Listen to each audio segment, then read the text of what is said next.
The smell hit me first. Decades of rust and decay met with the pungent reminder of oils long dried and gears long seized. The mammoth, decaying industrial complex stood like a relic from a forgotten era, a chilling testament to the history of violence it had harbored. As a master mechanic with a soft spot for antique machinery, I, Jack Halsey, had made a career out of restoring old factories. But this factory had a sinister reputation. Everyone in the small town of Hanford would speak about it in hushed, trembling whispers. They said it was cursed, haunted by a psychopathic killer who made it his lair. One crisp June evening, I found myself staring at the monstrous structure, the dim twilight giving it an even more eerie outlook. The story was, the previous owners had hired some deranged ex-con for maintenance who, after being fired, swore bloody vengeance. They found bodies, gruesomely dismembered, strewed across the factory floors, some stuffed into rusty boilers or tossed into vats of chemicals. They never caught him, and the factory was abandoned. Jack, don't go there, they said. But logic is a stubborn master. It was the perfect project to establish myself as the premier restoration mechanic in the region. Overriding my fear with ambition, I packed my toolbox, picked my courage, and stepped into the complex. The atmosphere inside was palpably dense, oppressive even. It felt as though the shadows themselves clung to me, seeping into my very pores. I descended into the factory's belly, every crunch of my boots on the gravelly floor echoing ominously. I tried to focus on the task at hand, examining the monstrous boilers, the twisted pipes, and the corroded machinery became a welcome distraction from the eerie silence. Then I heard it, the softest creak, a barely audible shuffle. I froze, my heart hammering in my chest. Was it just my imagination playing tricks? I spun around, flashlight in hand. Nothing. Shaking it off as paranoia, I continued my work. A blood-curdling scream sliced through the silence. It echoed in the vastness of the factory, bouncing off the cold metal walls, growing louder, intensifying.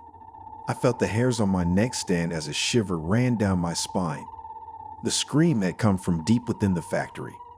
Panic started to creep in, wrapping its cold, skeletal fingers around my heart, but I couldn't let it consume me. Thinking on my feet, I rummaged through my toolbox, pulling out an old wrench. My palms were sweaty, but my grip was steady. I had to be resourceful, using the knowledge of the complex layout I gathered. I quietly moved, sticking to the shadows, my wrench my only ally in the cavernous factory. Another scream pierced the night, this one closer. My skin crawled as I peered around a rusty column to see a horrifying sight. A man, covered in grim and filth, was hunched over a makeshift operating table. His eyes held a twisted glint, a sickening smile etched on his face. A blood-soaked apron clung to his body as he hummed a haunting tune, relishing in the horrifying act. Fear bubbled inside me, the grotesque image etching itself into my mind. But there was no time for fear. Survival was paramount. I tried to remember the blueprints of the factory, looking for a way out.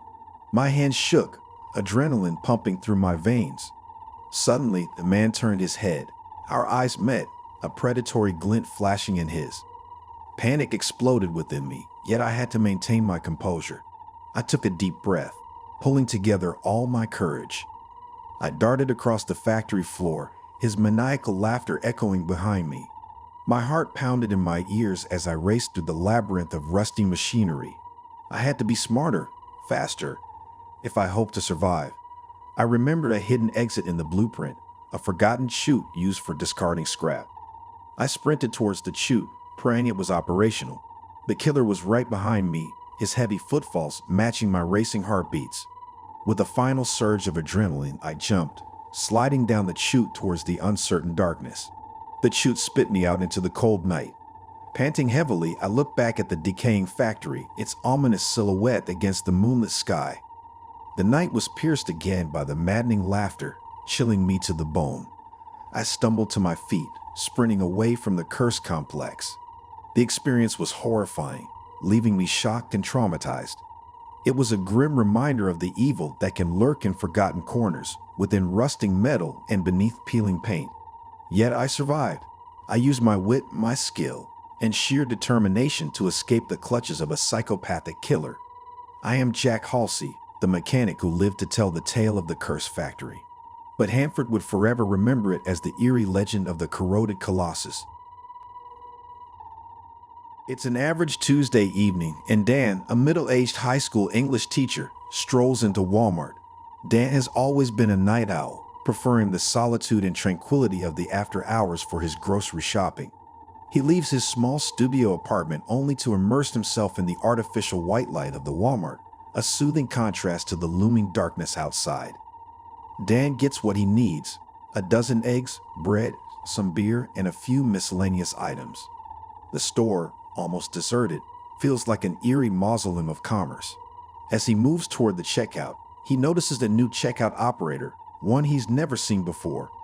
A peculiarly tall, skeletal man with gaunt cheeks and sharp, penetrating eyes. His name tag reads Damon. Damon scans Dan's items, his movements graceful and serpentine.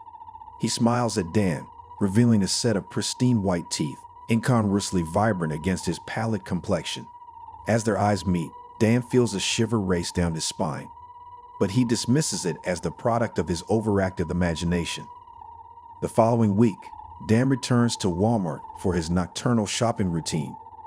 Damon is there, perched behind the checkout counter like an uncanny statue. Dan picks up the faint smell of sulfur wafting from his direction. Once again, Damon scans his items, their eyes meet, and the same shiver trickles down Dan's spine. This time, though, the frigid wave of fear doesn't dissipate quickly. Week after week, the pattern continues. Each time Damon is present, his smile ever widening, his eyes growing more intense. Dan begins to dread his weekly shopping trips, but he can't pinpoint why. He tries to change his schedule, but circumstances conspire to keep him on his late-night routine. Dan's students notice their usually jovial teacher is off. His friends, too, sense his discomfort, but Dan can't articulate his fears, rooted as they are in the inexplicable. He begins to lose sleep, plagued by nightmares of being trapped in the endless aisles of Walmart, pursued by a shadowy figure. One night, Dan has no choice but to visit Walmart again. As he pushes his cart towards Damon, he sees the tall cashier standing at the end of an impossibly long checkout counter, his eyes gleaming in the harsh fluorescent light. As he approaches, the walls of the store seem to undulate, warping and twisting like a funhouse mirror. He dumps his items onto the conveyor belt. Damon's fingers move faster. The beeping of the scanner syncs with his pounding heartbeat. Suddenly, Damon stops. He holds up a pack of Dan's favorite coffee, his bony fingers gripping the edges. "Missing something, aren't we, Dan?" His voice is soft and melodious, but it echoes around the empty store. Dan looks at him, bewildered. "You're asleep, Dan. You're missing your sleep." Damon smiles, his teeth glowing. Dan's heart freezes. How does Damon know about his sleep troubles? As if reading his mind, Damon says, "I can help you, Dan. I can help you sleep. I can take away the dread that's been haunting you." As Damon extends his hand, the walls melt away, revealing an abyss. The cashier's counter morphs into a monstrous snake, Damon sitting atop, grinning. Dan screams, backing away, but his feet refuse to move. And then he wakes up. He's not in Walmart, but in his bed, drenched in sweat. It's morning. The sun is shining. A sigh of relief escapes him. It was just a dream. Later, as Dan is making coffee, he pauses. He didn't buy coffee the previous week. He had meant to, but Damon distracted him. He opens his cabinet, and there it is, his favorite coffee pack, exactly like in his dream. In the cold light of day, the impossibility of it hits him. Was it just a dream, or was Damon more than a mere checkout operator? Was he a psychic vampire feeding off Dan's deepest fears and insecurities? Dan didn't know, and he wasn't sure he ever wanted to find out. He knew one thing, though. He was never setting foot in that Walmart again. Nestled in the heart of the Canadian wilderness, there was a remote sanctuary, isolated amidst the stoic mountain range and the unforgiving boreal forest. The desolate hotel, appropriately named the Frostbite, rose like a monolith against the harsh environment, a solitary beacon of human presence in the vast, unending expanse. It was this secluded hotel that I had selected for my retreat, as I sought refuge from the clamorous world that throbbed outside my window. I am a middle-aged novelist, and the crippling noise and pace of urban life had worn me thin. A writer, I believe, thrives on silence and solitude, and the frostbite, with its distant location and sparse clientele, seemed like the perfect haven. Each room was a cocoon, effectively soundproofed against the howling winds and the occasional murmurs of the neighboring guests. But there was one room adjacent to mine that held a sense of foreboding, room 303. It was the third day of my stay when I first noticed the man occupying room 303. He was a gaunt figure, an embodiment of profound grief, his eyes deep pools of desolation. He radiated an air of discomfort that sent ripples through my otherwise serene world, unsettling the calm surface of my solitude. In the days that followed, I noticed a chilling pattern. Late into the night, the man paced back and forth in his room, his footsteps echoing like a haunting symphony against the solid oak flooring.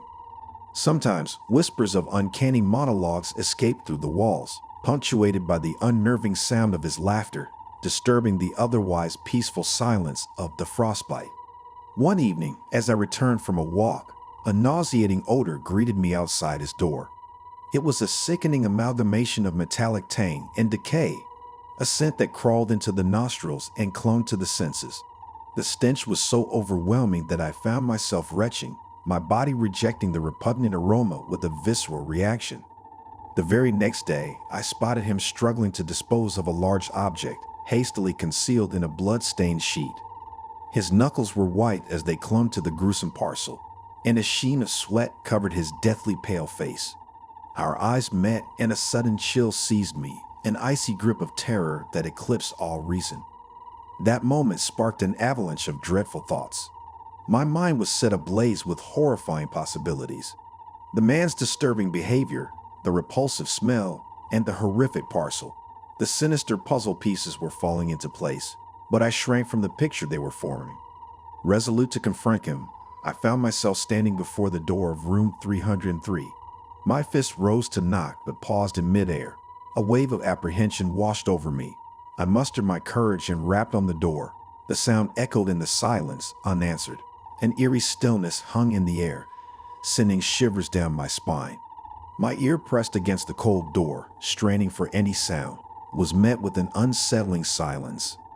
Frantic, I sought the hotel manager.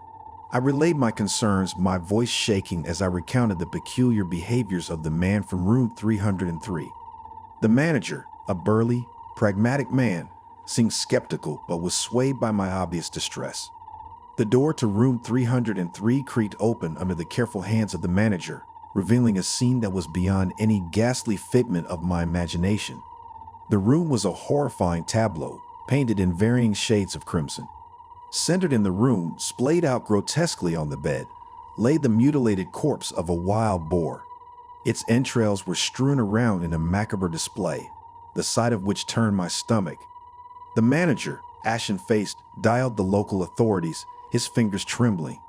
I found myself leaning heavily against the wall, trying to reconcile the chilling scene with reality. The air was thick with the stench of death, and the silent accusation of the grotesque sight burned into my retinas. When the authorities arrived, their subsequent investigation unearthed a story that was more horrifying than the grisly scene itself. The man from room 303 was a renowned wildlife biologist suffering from severe psychosis. In his deranged state, he had hunted and killed the boar, deluded into believing that he was conducting groundbreaking scientific research. His insanity was revealed when he was found the next day, wandering aimlessly through the forest, repeating saving humanity in a Cretes mantra.